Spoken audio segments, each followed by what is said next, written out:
They said Silas Kane was no longer a man, just a shadow with a rifle, living on the bones of a past that never stopped bleeding. He hadn't spoken to a soul in months, hadn't needed to, not when the world had already taken everything that spoke back. But the trap he set today wasn't holding a coyote. It was holding fate. And fate was breathing. The sun bore down like a branding iron, searing the ridge above Kane's land. Not a ranch, not really, just wood, wire, and memory stitched together by a man too stubborn to bury himself beside the wife and son he'd already put in the ground. Silas Kane moved with the kind of stillness earned by men who'd seen enough killing to know noise was an invitation. He checked the snare lines every afternoon. Routine kept the ghosts quiet. Coyotes, rustlers, strays. It didn't matter what got caught. What mattered was control. But today, something was wrong. The rope was pulled tight across the mesquite, a strain in the branch that didn't hum like usual. There was a sound, wet, ragged, not the snarl of an animal, a gasp, human. He stepped forward, boot scuffing the dry dirt. And there she was. Tangled in his own net, half suspended, was a woman. Apache. Her skin was scratched raw across the thigh and shoulder where the rope had dug in. Her deerskin dress was torn at the chest, and her fingers, bloodied, trembling, clutched the fabric against her with all the dignity she had left. Her eyes locked onto him, wild, furious, not begging. He drew his skinning knife, not the rifle, never the rifle, and crouched. She flinched hard, her voice like gravel. "Don't touch me." Silas didn't move, didn't blink. He understood. She thought he'd set the trap for her. Not to catch something wild, but to use something helpless. "You pull again, you'll tear your shoulder," he said, voice low, flat. She spat through her fear. "Better that than your hands on me."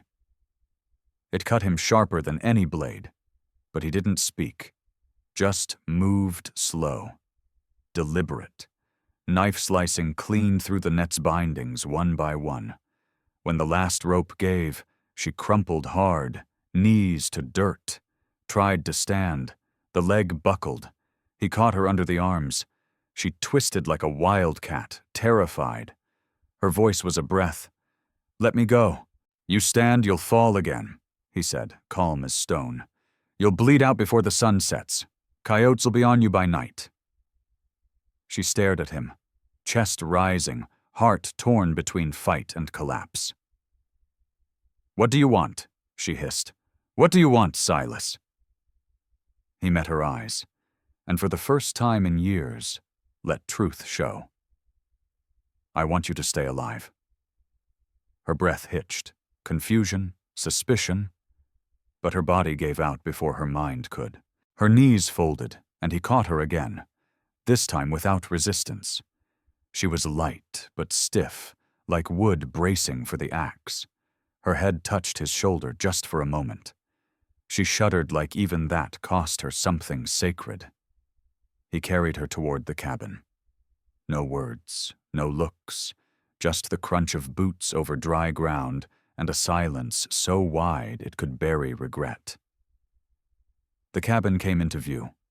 Bleached walls, a single cot inside, one saddle on the rail, no second cup. Inside, the air was cool. He laid her down, careful not to jostle the wound.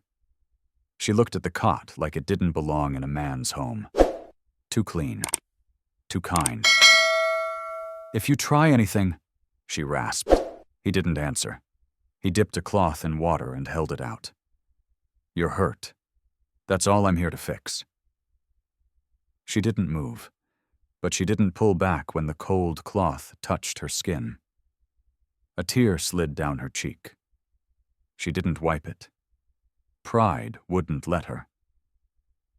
"Men pretend kindness," she whispered. "I'm not pretending." He pulled the blanket up to her collarbone, covering the tear in her dress. She noticed. Her lips trembled, but no words came.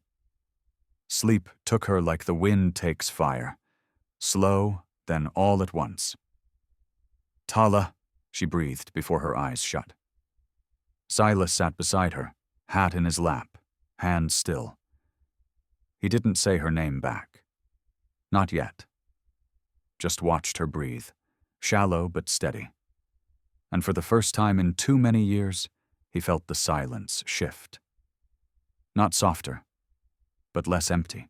He didn't know if the trap had caught a burden or a purpose. He only knew he wasn't letting her die in it. Not tonight. If this moment moved you, hit that subscribe button and stay for what comes next. This ain't the last storm Silas Kane's gonna face. The fire had burned down to its glowing bones. The night wrapped tight around the cabin, and inside, silence pressed like a second skin. Silas Kane sat by the cot, his elbows resting on his knees, rifle leaning against the wall. He hadn't moved in hours, not because he was tired, but because stillness had long been his shield. The woman, Tala, slept fitfully, her breath light, but no longer trembling. That was something. But nothing ever stayed still for long.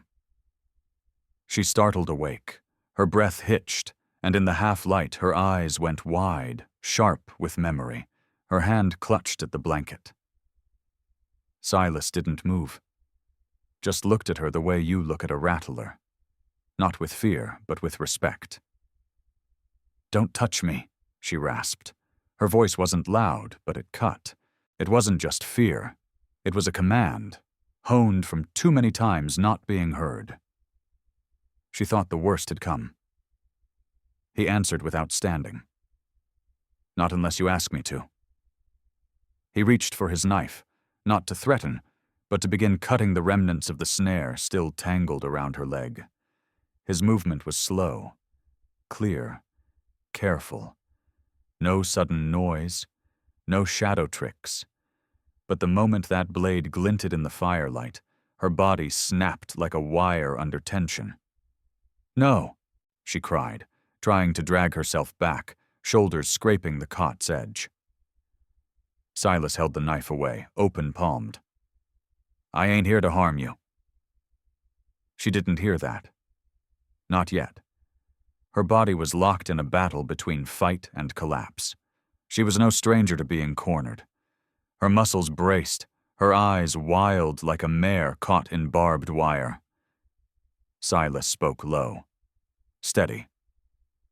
"You're bleeding under that rope. If I don't cut it off, it'll rot where it sits." She glared at him through the tangle of hair and fear. "That what you told the last one?" He didn't flinch. There was no last one. The silence between them grew teeth. Eventually her jaw twitched. She nodded once, not in trust, but in surrender to logic. He moved in, slow as a man approaching a wounded animal. No sudden gestures. His hand worked the knife under the twisted strand, biting into her skin. With each slice, she flinched, but she didn't pull away. The last of the rope came free. Her leg trembled and dropped limp to the cot. Silas rose, backing up to the stove. He poured water into a bowl, dropped a cloth in, and set it near her. No orders, no reach. "You clean it if you'd rather. I'll step out." Her voice came softer this time, almost reluctant. "Why are you like this?" He paused with his hand on the door. "Like what?" "Careful, kind, like I'm not already broken." He didn't answer right away. Then, "'Cause I ain't interested in owning what don't belong to me." Tala blinked. That wasn't a sentence she'd heard before. He stepped out into the cold. By the time he came back, she was sitting up. Barely, but proud. The cloth was pink with blood. The wound was cleaned. Her chin was high. She looked like hell. She also looked alive. Silas brought her food, just bread and beans, but warm, and set it by the cot. "I ain't hungry," she said. "Eat anyway." I said, "You'll pass out again if you don't." You want to leave, you'll need strength. That gave her pause. She picked at the bread, then took a bite. It hurt to chew. She didn't stop. He sat back down across the room, not watching her eat, but just being there, like a post stuck deep into the dirt, unmoving, steady. She looked up, voice rough. You got a family? Had one. She waited. He didn't elaborate. Tala nodded like she understood. Because she did. After a while, she whispered, So do I. Gonna come looking? Not all of them. Her voice cracked. Not for the right reasons. They sat in that crackling silence. Then her voice again, small. What do you want from me? Silas raised his eyes.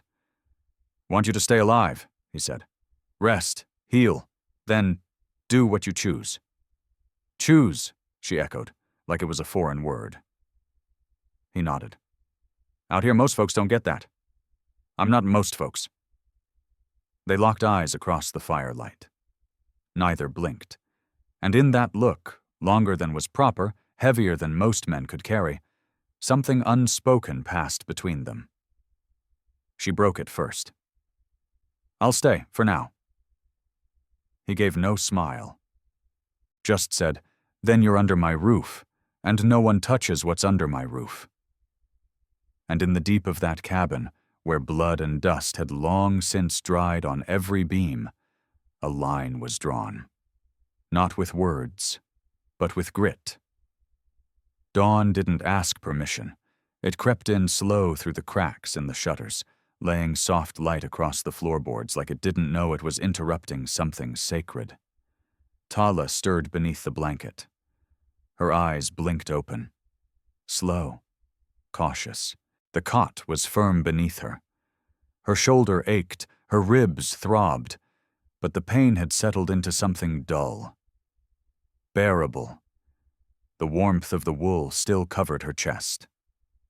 She ran a hand over it, and for a moment she just lay there, unsure if the quiet around her was real or some cruel trick. Then she heard him. Silas. His boots moved slow across the porch just beyond the door. A bucket rattled. The scrape of the pump handle groaned into the morning hush. His voice came after, low, steady, talking to the horse like it was a partner instead of property. That voice, it didn't belong to a man who had wicked things in mind. Tala pushed herself up. Her breath hitched from the strain. The pain was still there, but her body responded this time. Stiff, but not broken. She caught sight of the repair on her dress. A leather lace had been looped through the tear, threaded with care, tied with a small wooden toggle. No stitching to peek, no prying fingers, just function, done with respect. That small act hit harder than the medicine. She exhaled slow. When she opened the door, the morning air wrapped around her shoulders like a blanket dipped in cold spring water. It woke every nerve she had. Silas turned at the sound. He didn't startle, just looked her way and gave a single nod, like a man who expected her to be strong enough to stand. You're up, he said. His voice hadn't changed, still gravel steady, still plain spoken. But there was something else there, something like quiet relief. I can walk, she said, though her knees told another story. She caught herself on the frame. He didn't rush, didn't reach for her, just said, Easy. The horse beside him flicked its ear, looking at her like it had seen this before.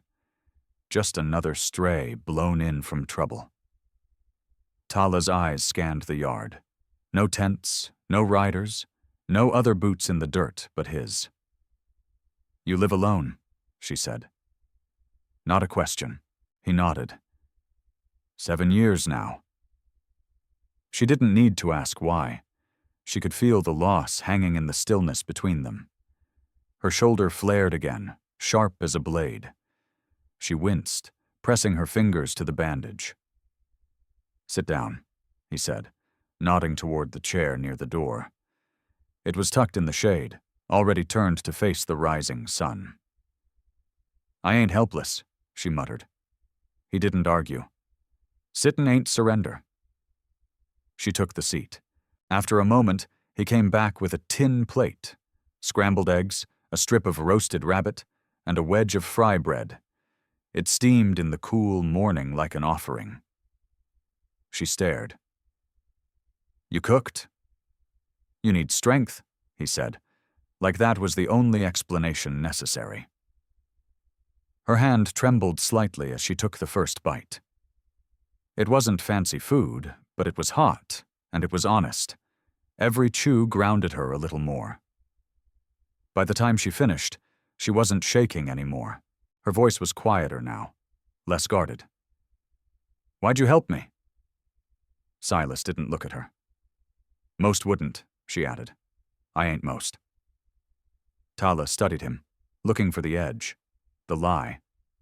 But his face was still, a man carved from grit, not games. He turned to look at her finally. What happened to your people? She hesitated, eyes narrowing. Some of them would trade me for a mule and a jug of whiskey. Silas didn't respond with shock. Just nodded once, like he'd seen men sell worse for less. You got family? She asked. His jaw set. That told her enough. My wife, my son. Fever took 'em, he said, voice flat. The silence that followed was the kind you didn't break with comfort. Tala didn't try. He looked toward her shoulder. I need to check the wound. She tensed. Silas didn't move. You can say no, he added, calm. You don't owe me a damn thing. Her throat worked. The words came out like sand. Do it, but slow. He crouched beside her. His fingers were cautious, not just in touch, but in intent. He didn't watch the wound. He watched her face, checking, waiting. The bandage came off clean. The scrape looked red but not angry. He applied a fresh one, tight but not rough. His hand brushed her collarbone by accident. Tala sucked in a breath. Silas stood up fast. You're safe here. This time she believed him. She watched as he moved back to the trough. His movements careful, economical, like everything he did had been stripped of excess over time. I want to earn my keep, she said suddenly. He looked over, one brow raised. In your house, on your land. I ain't some dead weight. No one said you were. I still need to prove it. He thought a moment, then nodded. When you can walk without swaying, you'll help. Until then, you rest. Tala leaned back, the weight of his coat still on her shoulders, the sun warming her cheek. She didn't say it, but something inside her whispered, I'll stay. Not because I have to, but because I want to. The moon rose slow, casting silver dust over the porch rail and bleeding through the chinks in the cabin wall. Inside, it was quiet. The kind of quiet that feels thick in the chest, like even the fire knows better than to crackle too loud. Tala stirred again. She'd slept some after supper. Not deep, not long. Just enough to reset the pain and remind her she was still alive. Her shoulder still throbbed, her thigh ached, but her breath didn't catch from fear anymore. That was new. She sat up slow. The cabin was still. Tools lined up like soldiers on the shelf. One plate, one cup. Everything had its place, like chaos had no right stepping over that threshold. She let her eyes travel to the man sitting just outside the edge of the light. Silas Kane. He was there in the chair, just as before. Hat on his knee, rifle leaning against the wall, back straight but not tense. He wasn't watching her, not exactly. Just being still in that way only men who've seen too much can be. She spoke first. You don't sleep much, do you? No reason to, he answered. Tala looked toward the table. A cup of water sat waiting. Her throat was dry as cotton. She swung her legs over the edge of the cot and winced. She reached for the cup, but stopped halfway, wary of what came next. Silas didn't move. "You can take it," he said. "I ain't gonna come near you." Something in her chest loosened. She picked it up, hands still trembling, and took a sip. The water was cool, clean. She hadn't realized how badly she needed it. "Why?" she asked, voice hoarse. "Why go to all this trouble?" Silas didn't look away from the fire. "Because you were caught in my trap. Doesn't feel right leaving something to die that didn't choose to be hunted." Tala stared at him. "Most men don't think that way." "I ain't most men," he said again, plain as fence-post truth. She gave a soft huff, half scoff, half something else. "You keep saying that." He looked at her then. "Because it keeps being true." The firelight caught the hard lines of his face, weathered, drawn, but not cruel. He wasn't young anymore, but whatever had aged him, it hadn't rotted his core. She looked down, thumb rubbing the rim of the tin cup. "Most places I've been, kindness came with a price, a collar, a chain." Silas shook his head. "You're under my roof, not under my boot." The words landed somewhere between disbelief and warmth in her chest. A long silence followed. But it didn't feel sharp, just heavy, like two folks sitting on opposite sides of a canyon, not yelling across, but listening for echoes. Then her voice again, low and slow. "I'll leave when I can walk steady." "You'll leave when you choose to," he corrected. "That's different." She met his eyes, really met them this time. "You say that like it's easy." "It ain't," he said, "but it's yours to say." Another silence, a deeper one. Then Tala looked down at the floor beside the cot. "You slept there?" she asked. He nodded. "Didn't want you thinking I'd try something. Figured it'd be hard enough just being in a room with a stranger." Her throat tightened. She couldn't remember the last time a man had thought about her fear before his own comfort. She let the truth settle in her gut like warm bread. "Thank you," she whispered. Silas just gave her that same quiet nod. She leaned back slowly, shoulder bracing against the wall, and pulled the blanket up again. "You ever get tired of being alone?" she asked, not looking at him. "Every damn day," he said. "But some ghosts only stay quiet when there ain't other footsteps in the house." Tala closed her eyes. "You one of those ghosts?" she asked. "No," he said. "But you woke 'em." Her lips curled into the ghost of a smile. "I'll try not to spook 'em too bad."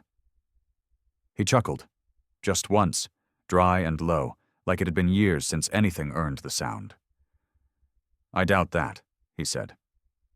Then he stood, stepped to the hearth, and threw on another log. The flames caught, light dancing over the wood beams and across Tala's face. He looked at her. "You're safe tonight. Nobody's coming. I'd know if they were." She nodded. And when she laid her head back down, she didn't flinch when the blanket shifted. Didn't brace for pain. Didn't fear the man by the fire. The sun hadn't quite crested the ridge, but already the light was slipping across the dirt like a slow whisper. It touched the doorframe first, then crept its way through the cabin window, laying a pale warmth on Tala's sleeping face. She blinked awake. The pain was still there, sharp in the shoulder, a dull throb in her ribs. But something else had changed. She didn't reach for the blanket like it was armor. Didn't brace herself for danger. Just breathed. She looked down. The dress, the same one torn in the snare, had been mended. Not with thread and needle, but with a thin leather thong, looped careful through the edges. A small wooden toggle kept the front closed. Crude, sure, but done with intent. He hadn't just covered her, he'd restored her. That act spoke louder than words. She touched the repair and felt her throat tighten. Outside, Silas moved through the yard, sleeves rolled, pouring feed into a tin pan for the sorrel in the corral. He moved the way he always did, deliberate, grounded. He didn't know she was watching. Or maybe he did. And just let her. Tala stood slowly, testing the strength in her legs. The pain tugged at her with every shift of weight. But she stayed up, walked to the doorway, let the morning air hit her face. Silas turned, caught sight of her. He didn't smile, he rarely did, but he gave a nod. "You're moving better." "I woke up dressed," she said, one brow raised. He kept his voice level. "Your dress was torn. I fixed it." She looked down again at the toggle. Her fingers brushed it. "I noticed."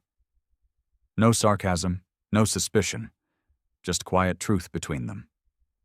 He pointed toward the bench outside. "Sit. Got breakfast going. If you're staying upright, you'll need it." She eased herself down, one hand bracing her good side. The bench creaked under her weight. Silas came back a minute later with a tin plate, more of the rabbit from yesterday, a bit of fried bread, and hot beans laced with chili powder. She stared at it for a long second. Not because she doubted it, but because she wasn't used to it. Food without threat. She ate slow, careful. Every bite put something back in her bones. Halfway through, she spoke. "Why?" she asked, eyes still on the plate. "Why what? Why are you doing all this? You could have left me in that net. You didn't. You could have walked away 10 different times." Silas leaned back against the post, arms folded. "My wife, Abigail. My boy, Samuel. They died. Fever took 'em fast. Real fast." Tala looked up. He wasn't trying to impress her with the story. Wasn't looking for sympathy. He said it like he was brushing dust off the truth.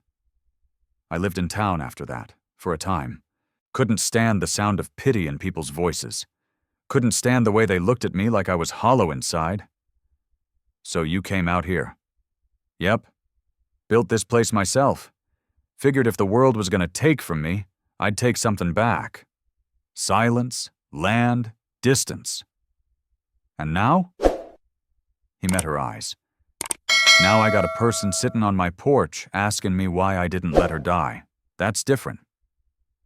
Tala held his gaze. Her voice was soft, but not fragile. "I ain't your wife." "No, and I ain't asking you to be." She took another bite, chewing slower this time. Then, "I can still work. I can't run yet, but I'm not dead weight." "I never said you were." She shook her head. "But I feel like I am. That's the worst part."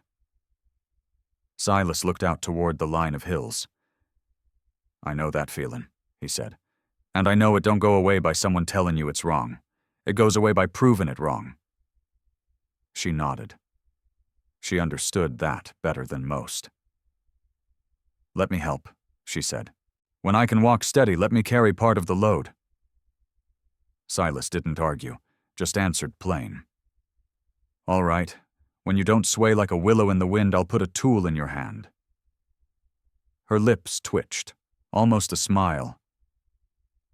"I've got calluses," she muttered. "We'll see if they're worth anything."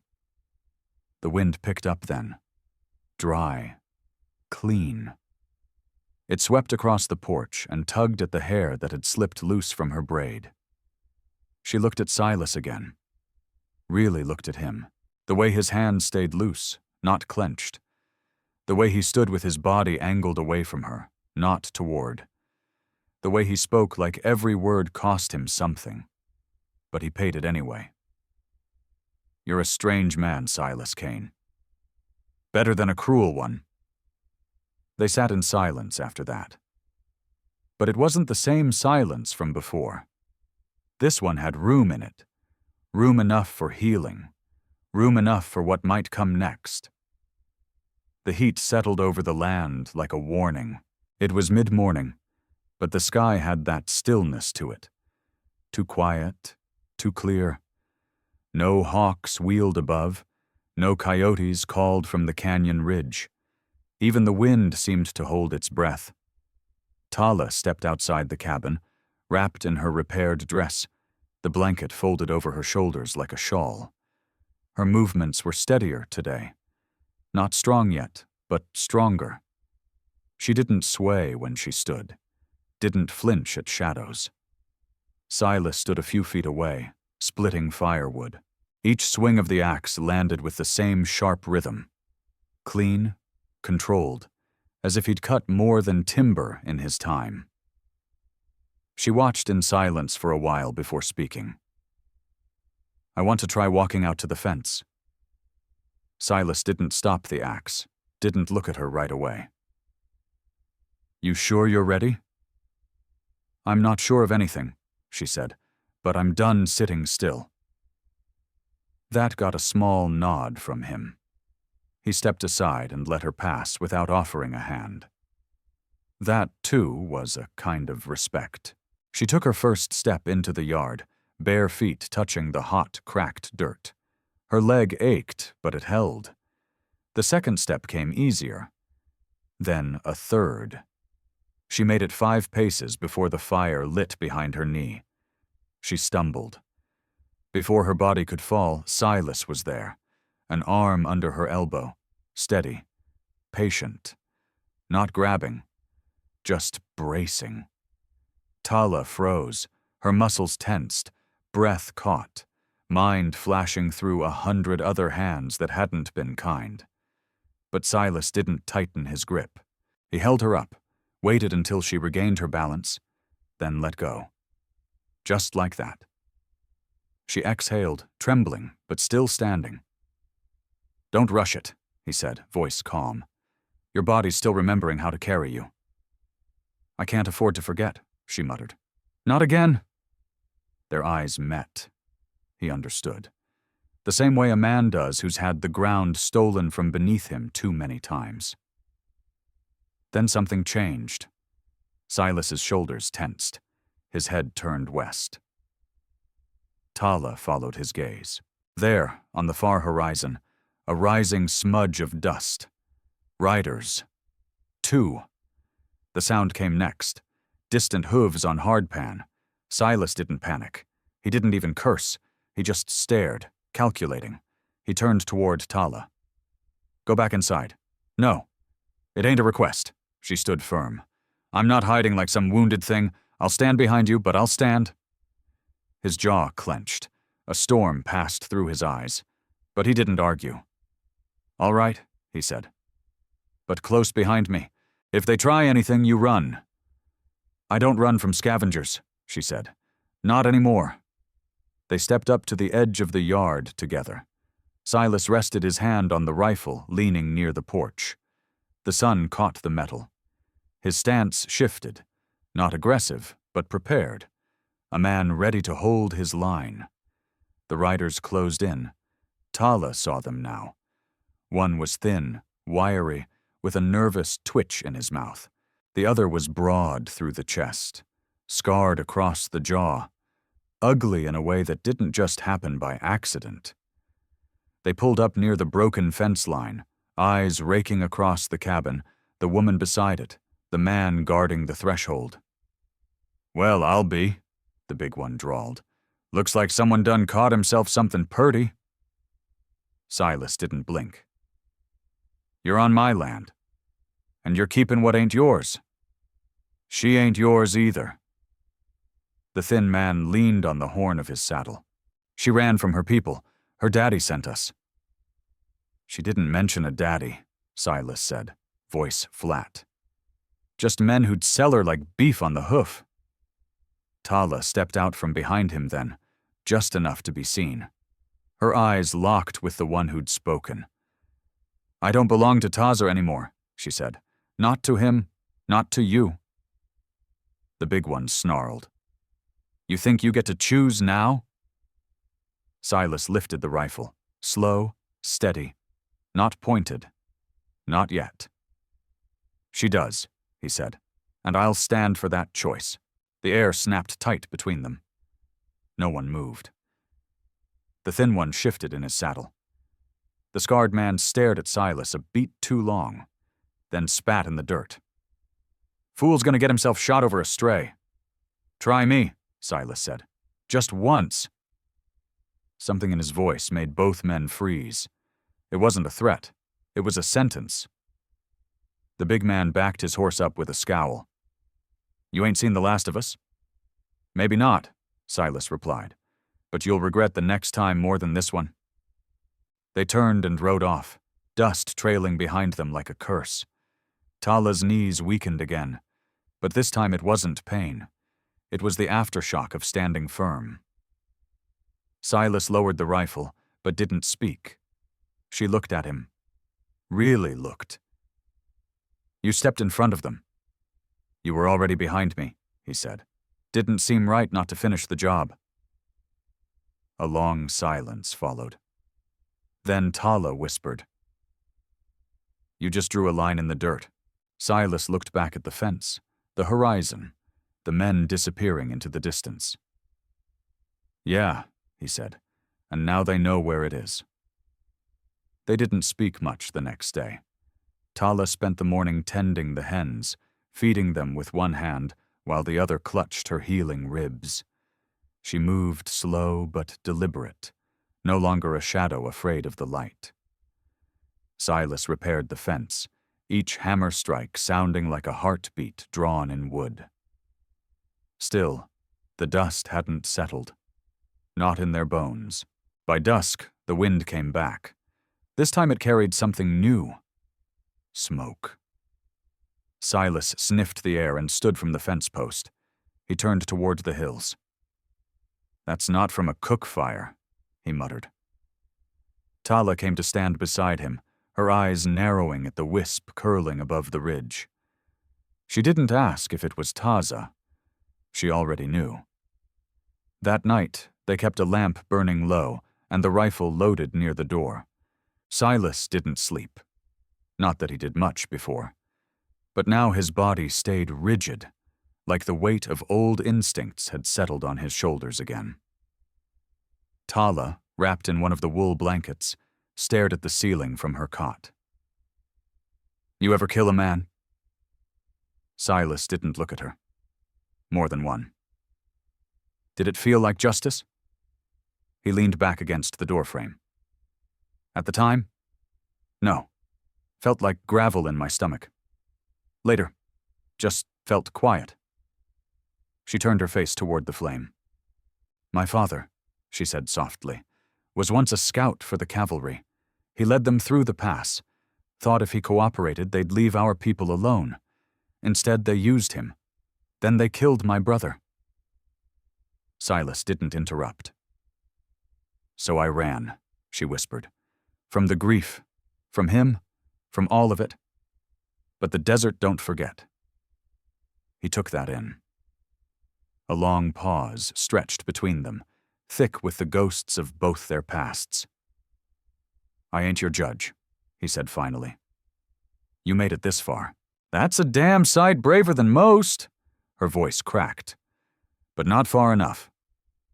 By morning there were hoofprints near the north edge of the property. Fresh. Silas crouched low, fingertips brushing the disturbed dirt. He stood and called to her. We got one night, maybe two. They're watching. Will they come back with more?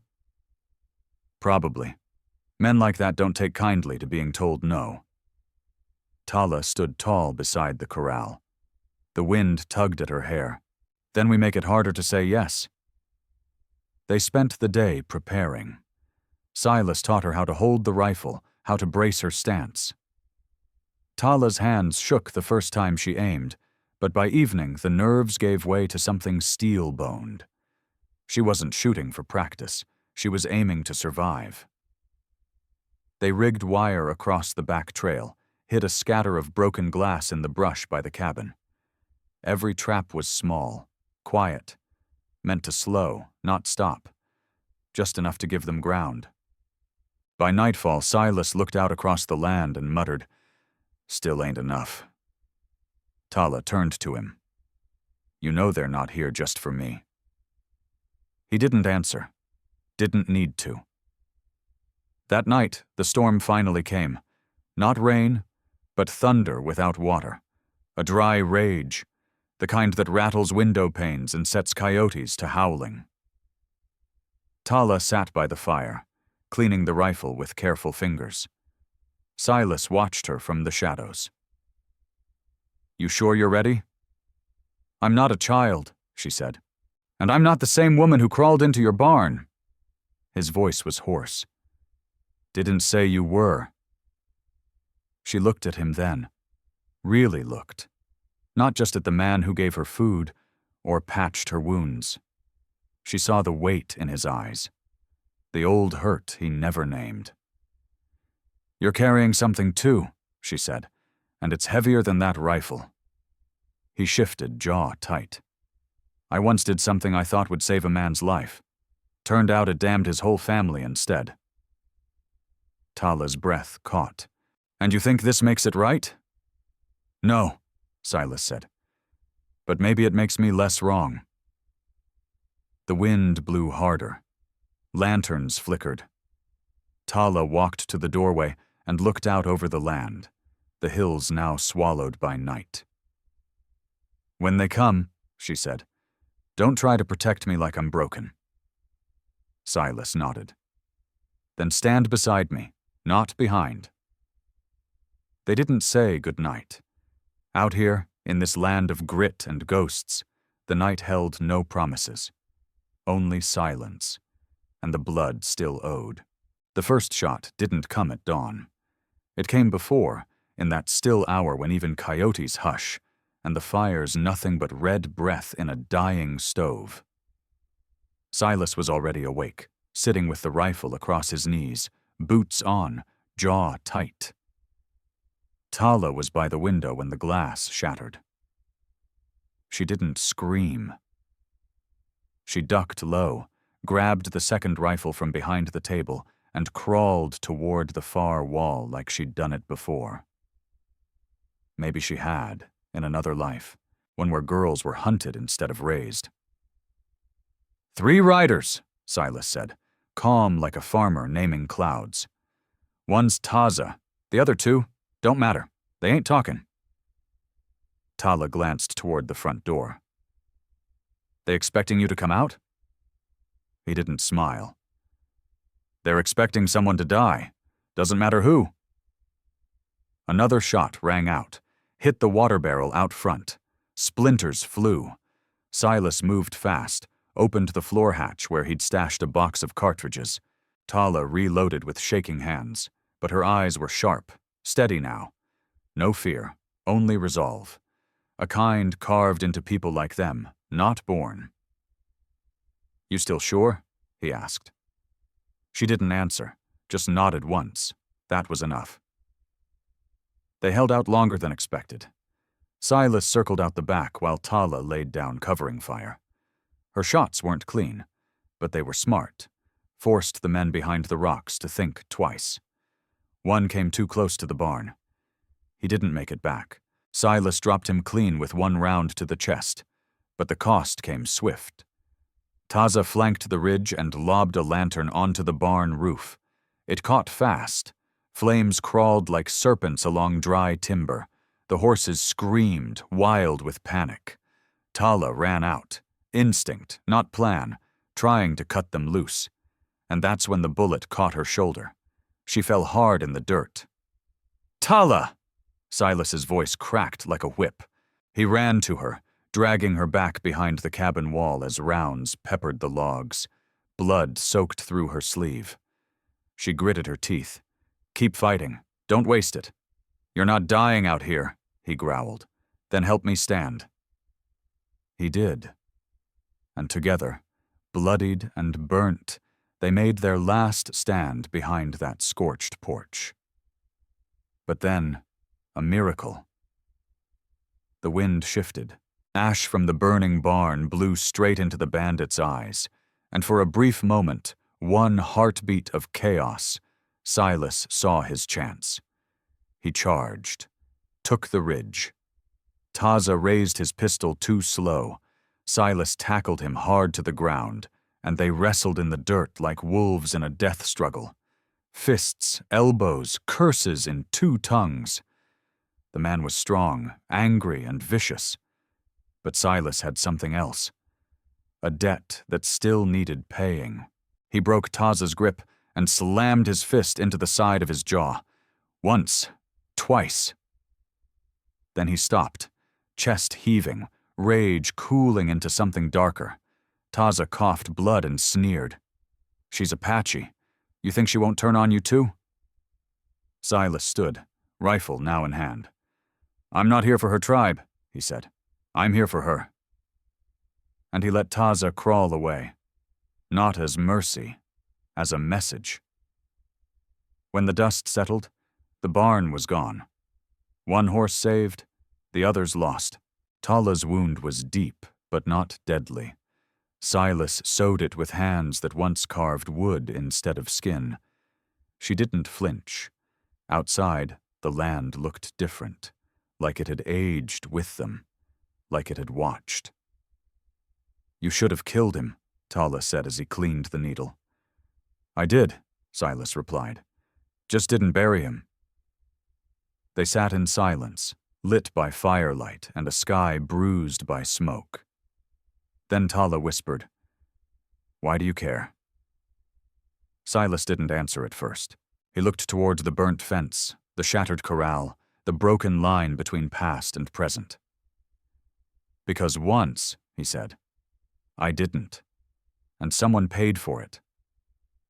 Tala's gaze softened, though her body remained guarded. "You think you can undo that?" "No," he said quietly, "but I can build something better where it used to be." She closed her eyes, breathed deep, and for the first time, leaned into him. Just a little. Just enough. Outside, ash fell like snow across dry hollow. Inside, the fire burned steady. And for a moment, they believed maybe the worst had already come and gone. But the past wasn't done yet. It never is. The morning after the fire was quiet. Not peaceful. Just quiet, like the land itself was catching its breath. Tala sat outside with her arm in a sling, the skin of her shoulder raw and stitched. Her eyes followed the line of smoke that still drifted from the blackened bones of the barn. She hadn't cried. Not when the bullet hit. Not when the horses screamed. Not even when she saw the last of her father's saddle burning in the blaze. But now, as ash clung to the fence rails and the wind ran low, her eyes stung. Not from smoke. From memory. Silas came up beside her holding a tin cup. "Hot coffee. Strong enough to stand a spoon upright." She took it with her good hand. "Doesn't matter. I still can't taste anything." He sat on the step beside her. Neither said much. After a long while, Tala broke the silence. "Why'd you let him live?" Silas didn't answer right away. He rubbed the worn brim of his hat between calloused fingers. "Because killing a man like that don't change nothing. Doesn't bring back what's lost. Doesn't patch what's broken." She glanced at him. "But it might have ended it." Silas looked toward the horizon. "No. That kind of hate don't end with one man." Later, while she rested, Silas rummaged through a rusted tin box in the back of the cabin. He hadn't opened it in years. Inside were old photographs, a watch that hadn't ticked since the winter of '68, and at the bottom, creased, smudged, nearly forgotten, was a letter, addressed not to Tala, but to her father, Eli. Silas turned it over in his hand, thumb tracing the seal. He'd written it after the war, after he rode as a scout for a man named Gant, after a decision that cost 12 Apache lives. Lives Silas thought he was saving. But he never sent it. Because back then, admitting guilt meant weakness. Now, it felt like cowardice. That night, he gave her the letter. Tala held it for a long time before opening it. Her fingers trembled slightly, worn from pain, fatigue, and the unfamiliar weight of being seen. She read it in silence. No tears, just slow, heavy breaths. When she finished, she folded the page and placed it back on the table. "You knew who I was from the start." Silas didn't flinch. "Didn't take long to put it together. And still you helped me." "I didn't help you," he said. "Not at first. At first I was trying to make up for something I couldn't name. And now?" He looked her in the eyes. "Now I just want to keep you alive." The next day, they buried the horse bones out back. Tala painted a symbol in the dirt, a pattern her mother once taught her. A mark to guide spirits home. Silas watched from the porch, arms crossed, heart tight. "Never figured myself for someone who'd ask forgiveness." Tala didn't look up. "Maybe it ain't about asking?" "What then?" "It's about what you do with what's left." That evening, a rider approached. Dust-covered. Alone. Silas reached for his rifle but didn't raise it. Something in the rider's posture didn't speak of violence, just weariness. The man dismounted and pulled something from his saddlebag. A telegram. "Name's Roy Cutter. Came from Pecos Basin. You Silas Langston?" "Used to be," Silas muttered. Cutter handed him the paper. "Message from a marshal in Red Bluff. Said you'd understand." Silas unfolded the paper. Tala watched him read, his face going pale beneath the dirt and stubble. "What is it?" she asked. He didn't answer right away, just stared at the words like they were fire in his hands. Finally he spoke. "Corbin Gant. He's coming." Tala stiffened. "You said he died." "I thought he had." She stepped forward. "And now?" Silas met her gaze. "Now we finish this." The wind picked up again, but this time it didn't smell like fire. It smelled like reckoning. And somewhere deep in the folds of dusk, the ground itself seemed to murmur. The past always finds a way home. They waited for Gant in silence. Tala finished packing the saddlebag with what little they had left. Dried meat, spare rounds, a pouch of healing herbs she didn't believe in anymore. Her sling was gone, but the wound still ached in the cold. Silas sat at the edge of the porch, rifle across his lap, a cigarette burning slow in the corner of his mouth. He hadn't shaved in days. Maybe that was the point. Some men wore armor, others wore regret. "Should have left when we had the chance," she muttered. Silas shook his head. "You don't run from ghosts. You face them, or they follow you forever." The sun crept up behind the hills like it was nervous, and in that pale light, 3 riders appeared. Gant rode in the center, tall, deliberate, wearing a coat too fine for a man that dirty. His horse bled black dust from every hoofprint. Flanking him were 2 others, hired hands, no names, just muscle with badges that didn't mean law. Tala's grip tightened on the bough she'd carved from an old fence post. Silas stood. His voice was even. "Corbin." Gant stopped just short of the burnt barn ruins. "Well, I'll be damned," he said, smile thin as wire. "Still know how to greet a guest?" "You're no guest." Gant dismounted slowly. "You never sent that letter, you know. I found it in your old pack when they dragged you out of that canyon. Meant for a dead Apache, wasn't it?" Silas didn't blink. "That man was better than both of us." Gant scoffed. "He was a scout. Like you, like me. Don't rewrite the past just 'cause you grew a conscience." Silas stepped down from the porch. Dust kicked up around his boots. "She's not part of this." Gant's gaze drifted to Tala. "She's exactly part of this. Blood always is. Tala's voice cut through, calm, controlled. If you came for revenge, it's already burned. Nothing left here but ash. Gant turned his eyes back to Silas. Then let's finish what was started. Silas dropped the rifle. Not in surrender, in invitation. No bullets this time, just hands. Gant laughed. You're old, Langston. And you're a coward hiding behind a badge and 2 scared boys. The taunt worked. Gant removed his coat, stepped forward. The air was thin with tension, coiled like a rattlesnake held at the neck. They met in the clearing. No ceremony, just bone on bone, fists like hammers, curses dug up from old wounds. Dust flew, blood splattered. Tala didn't intervene. She watched, jaw clenched, shoulders braced, because she knew this fight wasn't about strength. It was about atonement.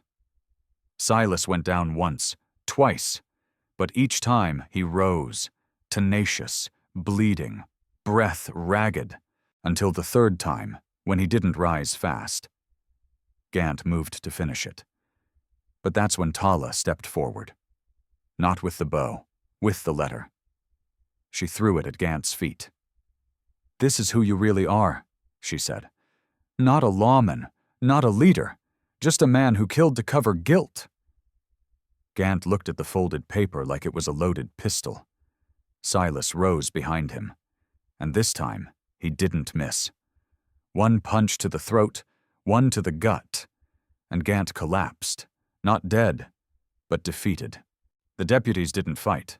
They rode off without a word, like dust scattering before rain. By sundown, it was over. Gant was tied to the last post of the old corral, waiting for the marshal's wagon. Silas's knuckles were torn. Tala's hands shook as she poured water into a cracked cup. She passed it to him. You didn't have to spare him, she whispered. I know. Then why? Silas stared out at the horizon. Because justice ain't always a bullet. Tala sat beside him. They watched the last rays stretch across the land like a goodbye. He finally said, I was wrong about a lot of things, about peace, about punishment, but mostly I was wrong thinking redemption was earned alone. She placed her hand on his. Rough skin met scarred fingers. Equal. Maybe it's built, like a home. Silas looked at her, weary, steadfast, softened, and for the first time in years he smiled, not because the pain was gone, but because someone else shared it. That night they didn't say much, just sat beneath a sky full of stars, not waiting anymore, just being, and in the end, maybe that's all the West ever asked of those who survived it. Not to forget, not to fix, but to stand with someone after the fire, after everything. If you had one letter to send, but never did, who was it for? This ends the story. But some ghosts ride forever.